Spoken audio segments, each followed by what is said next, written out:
एक छोटे से गांव में चारों ओर हरे भरे खेतों और मिट्टी की पगडंडियों के बीच एक छोटा सा कच्चा घर था। उसी घर में दो भाई बहन रहते थे, अर्जुन और उसकी बड़ी बहन मीरा। उनके माता पिता मेहनत मजदूरी करके किसी तरह परिवार का गुजारा करते थे। मीरा अपने छोटे भाई अर्जुन से बहुत प्यार करती थी। वो हर सुबह सूरज निकलने से पहले उठ जाती, सबसे पहले आंगन में झाड़ू लगाती, चूल्हा जलाती और पूरे परिवार के लिए खाना बनाती। इसके बाद वो अर्जुन को प्यार से जगाती। अर्जुन, उठ जा, सूरज निकल आया है, स्कूल नहीं जाना क्या? मीरा ने मुस्कुराते हुए कहा। अर्जुन उनींदी आंखें खोलकर बोला। दीदी, 5 मिनट और सोने दो ना। मीरा हंस पड़ी। अगर देर हो गई तो मास्टर जी फिर डांटेंगे। चल, पहले हाथ मुंह धो ले। अर्जुन जल्दी से तैयार हुआ।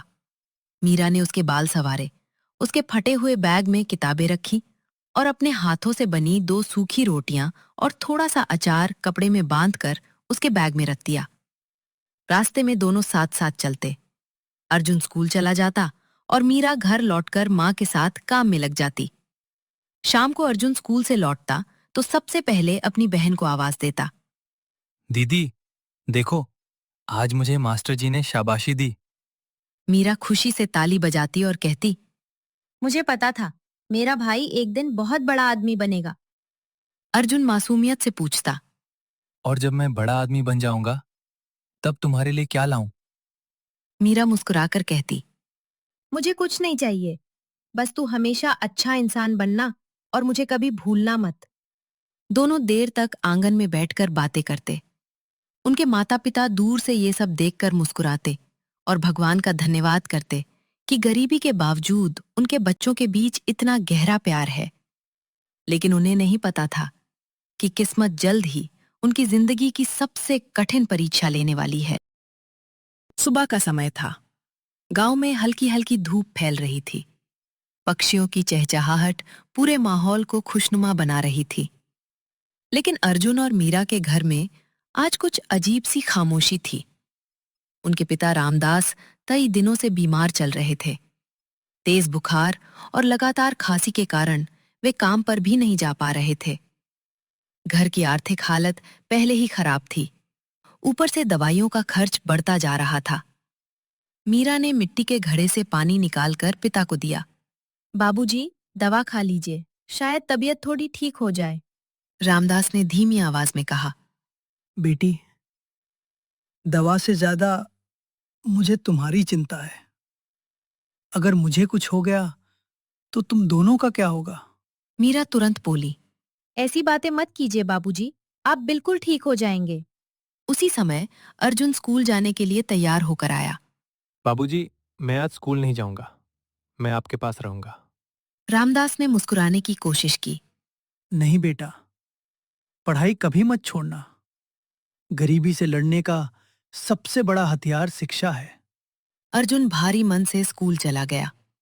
शाम ढलने लगी। अचानक रामदास की तबीयत बहुत बिगड़ गई। गांव वाले उन्हें अस्पताल ले गए, लेकिन डॉक्टरों ने पूरी कोशिश के बाद भी उन्हें नहीं बचा सके। ये खबर सुनते ही मीरा के पैरों तले जमीन खिसक गई। वो रोते हुए बोली, बाबूजी, हमें छोड़कर मत जाइए, हम आपके बिना कैसे रहेंगे? अर्जुन भी अस्पताल पहुंचा। उसने पहली बार अपने पिता को बिल्कुल शांत देखा। वो फूट फूट करा। पूरा गांव उनके अंतिम संस्कार में शामिल हुआ। लेकिन दुख यहीं खत्म नहीं हुआ। पिता के जाने के बाद उनकी मां सावित्री ने बच्चों को संभालने की पूरी कोशिश की। वो दिन रात मेहनत करने लगी, लेकिन लगातार काम और चिंता की वजह से उनकी सेहत भी बिगड़ने लगी। कुछ महीनों बाद उन्हें गंभीर बीमारी ने घेर लिया। एक रात सावित्री ने मीरा का हाथ पकड़कर कहा, बेटी, अब शायद मैं ज्यादा दिन नहीं जी पाऊंगी। मीरा रोते हुए बोली, माँ, ऐसा मत कहो, हमें आपकी बहुत जरूरत है। सावित्री ने अर्जुन को अपने पास बुलाया। बेटा, हमेशा अपनी बहन का सम्मान करना। उसने तुम्हारे लिए बहुत त्याग किए हैं और आगे भी करेगी। कभी उसका साथ मत छोड़ना। अर्जुन आंसू पोंछते हुए बोला, मैं वादा करता हूं माँ, मैं दीदी को कभी अकेला नहीं छोड़ूंगा। अगली सुबह सावित्री ने भी हमेशा के लिए अपनी आंखें बंद कर ली। अब उस छोटे से घर में सिर्फ 2 लोग बचे थे, अर्जुन और मीरा। एक तरफ माता पिता का गहरा दुख, दूसरी तरफ खाली रसोई, टूटता हुआ घर और भविष्य की चिंता। उस रात दोनों भाई बहन बिना कुछ खाए एक दूसरे का हाथ पकड़कर चुपचाप बैठे रहे। मीरा ने आंसू रोकते हुए कहा, अर्जुन, अब मैं ही तेरी माँ हूं और मैं तुझे कभी टूटने नहीं दूंगी। माता पिता के जाने के बाद अर्जुन और मीरा की दुनिया पूरी तरह बदल चुकी थी। घर में ना कमाने वाला कोई था, ना सहारा देने वाला। एक समय ऐसा भी आया जब रसोई में खाने के लिए सिर्फ 2 मुट्ठी आटा बचा था। सुबह मीरा ने चूल्हा जलाया और 2 छोटी छोटी रोटियां बनाई। उसने दोनों रोटियां अर्जुन की थाली में रख दी। अर्जुन ने पूछा, दीदी, तुम नहीं खाओगी? मीरा मुस्कुराई और बोली, नहीं खा लिया था, तू खा ले, मुझे बिल्कुल भूख नहीं है। लेकिन सच ये था कि मीरा ने पिछली रात से कुछ भी नहीं खाया था। अर्जुन मासूम था, उसे अपनी बहन की मजबूरी समझ नहीं आई। उसने खाना खाया और स्कूल चला गया। अर्जुन के जाते ही मीरा ने पूरे घर की तरफ देखा। मिट्टी की दीवारें टूट रही थीं। उसने मन ही मन कहा, मुझे कुछ भी करना पड़े, लेकिन अर्जुन की पढ़ाई नहीं रुकने दूंगी। यही माँ बाबूजी का सपना था। उसी दिन मीरा गांव के जमींदार के घर काम मांगने पहुंची। जमींदार की पत्नी ने उसे ऊपर से नीचे तक देखा और बोली, काम बहुत कठिन है। सुबह से शाम तक बर्तन, कपड़े, झाड़ू पोछा और खाना बनाना पड़ेगा। कर पाओगी? मीरा ने बिना एक पल सोचे कहा, जी कर लूंगी, बस मुझे काम दे दीजिए। उस दिन से मीरा सुबह 4 बजे उठती, पहले अपना घर संभालती, अर्जुन के लिए खाना बनाती, फिर दूसरे घरों में काम करने चली जाती। शाम को थकी हुई लौटती, लेकिन चेहरे पर मुस्कान बनाए रखती, ताकि अर्जुन कभी उसकी तकलीफ महसूस न करे। एक दिन स्कूल में मास्टर जी ने अर्जुन से कहा, कल तक नई किताबें और स्कूल की फीस जमा करनी होगी, नहीं तो तुम्हारा नाम काटना पड़ेगा। ये सुनकर अर्जुन का चेहरा उतर गया। शाम को उसने डरते डरते मीरा से कहा, दीदी, कल फीस जमा करनी है।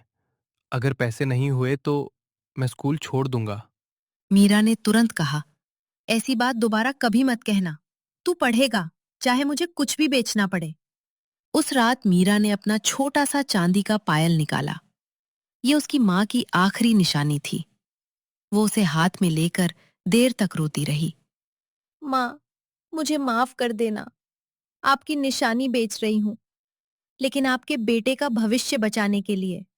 अगली सुबह वो पायल सुनार को बेच आई। उन्हीं पैसों से उसने अर्जुन की स्कूल फीस जमा की, नई किताबें खरीदी और बची हुई रकम से थोड़ा सा राशन भी ले आई। जब अर्जुन ने नई किताबें देखीं, उसकी आंखें चमक उठीं। दीदी, इतने पैसे कहाँ से आए? मीरा मुस्कुराकर बोली, भगवान ने इंतजाम कर दिया, तू बस मन लगाकर पढ़ाई कर। अर्जुन ने बहन की बात मान ली, लेकिन उसे नहीं पता था कि उसकी किताबों के बदले उसकी बहन ने अपनी माँ की आखिरी निशानी खो दी है। उस रात मीरा अकेले आंगन में बैठी आसमान की तरफ देख रही थी। उसकी आंखों में आंसू थे, लेकिन दिल में एक ही उम्मीद थी, एक दिन मेरा भाई जरूर सफल होगा और उसी दिन मेरी सारी तकलीफें खत्म हो जाएंगी। समय किसी का इंतजार नहीं करता। देखते ही देखते कई साल बीत गए। अर्जुन अब कॉलेज की पढ़ाई पूरी कर चुका था। उसने दिन रात मेहनत की, क्योंकि उसे अपनी बहन का हर त्याग याद था। उसे याद था कि कैसे मीरा फटे हुए कपड़ों में रहती थी, लेकिन उसके लिए नई किताबें लेकर आती थी। कैसे वो खुद भूखी रह जाती थी, लेकिन उसे कभी भूखा नहीं सोने देती थी। एक दिन अर्जुन शहर में नौकरी के इंटरव्यू के लिए गया। मीरा ने उसके माथे पर तिलक लगाया और कहा, डरना मत अर्जुन, मुझे पूरा विश्वास है, आज तेरी मेहनत जरूर रंग लाएगी। अर्जुन ने बहन के पैर छुए। दीदी, अगर आज मैं सफल हुआ तो ये जीत मेरी नहीं, आपकी होगी। कुछ दिनों बाद परिणाम आया। अर्जुन का चयन एक बड़ी कंपनी में हो गया। जैसे ही ये खबर मिली, वो खुशी से दौड़ता हुआ गांव पहुंचा। दीदी, दीदी, मेरी नौकरी लग गई। मीरा की आंखों से खुशी के आंसू बहने लगे। देखा अर्जुन, मैंने कहा था ना, मेहनत कभी बेकार नहीं जाती। अर्जुन ने अपनी पहली तनख्वाह मिलने का इंतजार किया। पहली सैलरी मिलते ही वो सबसे पहले बाजार गया। उसने अपनी बहन के लिए एक सुंदर साड़ी, नई चप्पल, सोने की एक छोटी सी चेन और वही डिजाइन की चांदी की पायल खरीदी, जैसी पायल मीरा ने उसकी पढ़ाई के लिए बेच दी थी। घर पहुंचकर उसने सारे उपहार मीरा के सामने रख दिए। मीरा हैरान रह गई। अरे अर्जुन, ये सब मेरे लिए? अर्जुन की आंखें भर आईं। हाँ दीदी, लेकिन अभी एक चीज बाकी है। उसने धीरे से नया पायल निकाला और मीरा के पैरों में पहनाते हुए बोला, जिस दिन आपने मेरी फीस भरने के लिए मां की आखिरी निशानी बेच दी थी, उसी दिन मैंने ठान लिया था कि एक दिन मैं आपकी हर कुर्बानी का सम्मान करूंगा। मीरा ये सुनकर रो पड़ी। तुझे तुझे ये बात कैसे पता चली? अर्जुन बोला, मास्टर जी ने मुझे कई साल बाद सब सच बता दिया था। उस दिन से मैं हर पल सिर्फ एक ही सपना देखता था, आपकी मेहनत का कर्ज उतारने का। दोनों भाई बहन एक दूसरे के गले लगकर फूट फूट कर रोने लगे। सच्चा भाई बहन का रिश्ता सिर्फ खून का रिश्ता नहीं होता, बल्कि विश्वास, त्याग, सम्मान और निस्वार्थ प्रेम की सबसे सुंदर मिसाल होता है।